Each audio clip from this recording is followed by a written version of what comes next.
जैसन चाल जब चले रस करावे बवाल। एकर गोरे गोरे गाल लगे हिरनी जैसन चाल जब चले रस करावे बवाल। एकर गोरे गोरे गाल लगे हिरनी जैसन चाल ई तो सबक मन पगलाबै छे।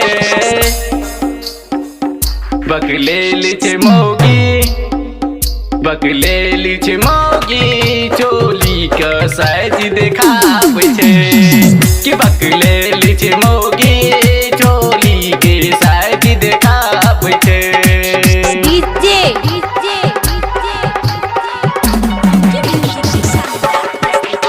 कंचन राज भरपूर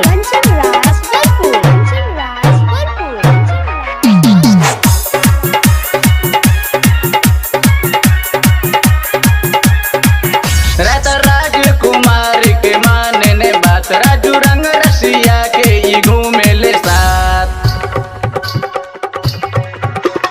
राजकुमार के माने ने बात राजू रंग रसिया के ई घूमे ले साथ।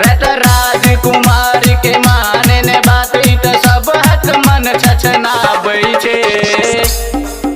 बकलेली छे मौगी बकलेली छे मौगी चोली के साइज देखाबै छे कि बकलेली छे मौगी चोली के साइज देखाबै छे।